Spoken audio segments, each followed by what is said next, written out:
আসসালামু আলাইকুম, কেমন আছো ফ্রেন্ড সবাই? আজকে দেখো খেলা দেখলাম, বিশ্বকাপ আর্জেন্টিনার খেলা দেখে দুইজন হাঁটতে বের হয়েছে। আমরা দুইজন পিছনে দেখতে পাচ্ছ, হাঁটতেছে সে।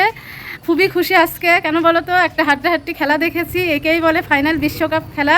মানে এত সুন্দর খেলা, মানে যত সময় খেলা হয়েছে তত সময় যে নিজের মনের মধ্যে কেমন লেগেছে এটা মানে বলার আর কোনো অপেক্ষা থাকে না। খুবই এক্সাইটেড, টেনশনে ছিল খেলাটা। আর কি বলবো তোমাদের, আমি এমন পরিমাণ টেনশন করেছি, আমার টেনশন দেখে উনি নার্ভাস হয়ে যাচ্ছিলো। বলছিল, এই টেনশনে তুমি না কোনো অঘটন ঘটাই ফেলো, কোনো সমস্যা হয়ে যাবে এখন অতিরিক্ত টেনশন করলে। তো এখানেও একটু ভালো লাগা কাজ করতেছিল যে আমার জন্য কেউ এতটুকু টেনশন করে। আলহামদুলিল্লাহ, এটাই তো একটা মেয়ে মানুষ চায়, তাই না? তো খেলাটা কিন্তু খুবই জমজমাট খেলা হয়েছিল, খুবই সুন্দর খেলা। মানে এত এক্সাইটেডপূর্ণ খেলা এরকমই হওয়া চাই, হাড্ডাহাড্ডি খেলা। আর্জেন্টিনা দল খেলবে আর হাড্ডাহাড্ডি খেলবে, তারা সুন্দরভাবে খেলাটা শেষ করবে, শেষ পর্যন্ত আমাদের ইনশাল্লাহ জয় হবে, এটাই তো স্বাভাবিক না? তো খেলাটা দেখে শেষ করে এখন হাঁটতে বের হয়েছি। দুইজন হাঁটবো আধা ঘন্টা থেকে 40 মিনিট, যেহেতু আজকে ছুটির দিন সেই কারণে। আসলে তো হাঁটতে হাঁটতে ফুলটা সেম, ফুল দেখলে খুবই ভালো লাগে। ফুল আমার খুবই একটি পছন্দের জিনিস, যেটা বলার আর কোনো আসলে অবকাশ থাকে না। ফুলটা ছিঁড়ে খোপায় নিয়ে নিলাম, খোপায় না ঠিক কানের উপরে নিয়ে নিলাম। মানে যা খেলা দেখলাম, এটাকে বলে খেলা। তোমরা কে কে খেলাটা এনজয় করেছো আমাকে কমেন্টে জানাবা। মানে যখন উভয় পক্ষ গোল দিচ্ছিল আর গোলের পিঠে গোল, যেমন হাড্ডাহাড্ডি লড়াই খেলা হবে এরকম খেলার মতো, তাই না? তারপরেও খেলে শেষ পর্যন্ত যে আমাদের জয় হয়েছে, এটার জন্য আলহামদুলিল্লাহ। তা আমি ওনাকে বলেছি, যখনই আমরা জিতে গেলাম, আর্জেন্টিনা জিতে গেলে, ওনাকে বলেছি, যাও আজকে তোমার জন্য স্পেশাল রান্না করব, মাংস রান্না করবো, এবং তুমি যে যে আইটেম বলবা সেটা করে দেবো, কারণ আজকে আমি খুবই হ্যাপি। তো যেহেতু আমি হ্যাপি, সেহেতু তুমি আমাকে সাপোর্ট করেছো, এই জন্য তুমি যে খাবারটা খেতে চাইবে আজকে তোমার জন্য সেটা বানিয়ে। হাঁটতে হাঁটতে এখানে চলে এসেছি, এসে দেখছি খুবই সুন্দর জবা ফুল গাছ। একটা জবা ফুল ছিললাম, এটাকে এখন দেখো ওখানে কি সুন্দর ফুল ফুটে আছে, খুবই চমৎকার না? খুবই চমৎকার। এটাকে কোথায় দিব? এই ফুলের পাশেই দিই।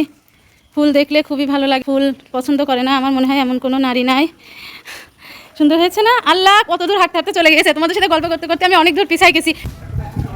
সে আর্জেন্টিনা সাপোর্ট করে না, কিন্তু আমার টেনশন থেকে সে আর্জেন্টিনা সাপোর্ট করেছে। তোমার দল যখন ব্রাজিল খেলছিল, আমিও তখন খুশি হয়েছিলাম, তোমাকে সাপোর্ট করেছিলাম। আমি চেয়েছিলাম ব্রাজিলও জিতুক, ঠিক আছে? তো ইকুয়াল, আমি তোমাকে সাপোর্ট করেছি, তুমি আমাকে সাপোর্ট করেছো, ঠিক নাকি? ওকে, ডান। তবে একটা কথা বলতে চাই, সেটা হচ্ছে কেপ ভাদ্রে যথেষ্ট ভালো খেলছে। আর্জেন্টিনার বিপক্ষে তারা এত সুন্দর খেলছে, এভাবে খেলে হেরে গেলেও সেটাকে আসলে জিত বলে। তারা খুব সুন্দর পারফরমেন্স দিয়েছে, তাদের থেকে অনেক বড় বড় দলরা খেলে গেছে, এত সুন্দর পারফরমেন্স দিতে পারে নাই। আসলেই তারা আমাদের বিপক্ষ দল হলেও প্রশংসা করতে আফসোস নাই, আসলেই তারা অনেক ভালো খেলেছে। এভাবে খেলে হেরে গেলেও সেটাকে জিত বলা যায়। তো এই যে আমার পিছনে দেখতে পাচ্ছ বিল্ডিং হচ্ছে, এটা হচ্ছে আমার খুবই একটা শ্রদ্ধেয় ভাবির বাড়ি হচ্ছে। তো আমরা হাঁটতে হাঁটতে এখানটায় এসেছি। বাড়িটা যার হচ্ছে সেই ভাবির সাথে আমার অন্তরের দিক থেকে খুবই ভালো সম্পর্ক, খুবই মনের দিক থেকে ভালো সম্পর্ক। তো সেই বাসাটা এখানে হাঁটতে হাঁটতে এসেছিলাম, তাই দেখে গেলাম। ছাদ ঢালাই হয়ে গেছে, এবার দোতলার আবার ছাদ ঢালাই হবে। ওয়াও, আমাকে দেখো ফুল দিচ্ছে। তোমাদের সাথে কথা বলছি আর এই ফুলটা ছিঁড়ে এনে আমাকে দিল। দেখো, খেলা পাগল প্লেয়ার হাঁটতেছে আর খেলা দেখতেছে। এই হাঁটার কি কোনো থাকে? হাঁটার উপরে মনোযোগ দাও, মনোযোগ দিয়ে হাঁটো। খেলা দেখতে দেখতে হাঁটলে হয়? আরে হাঁটার দিকে মনোযোগ দাও, হাঁটতে হাঁটতে খেলা দেখলে হবে?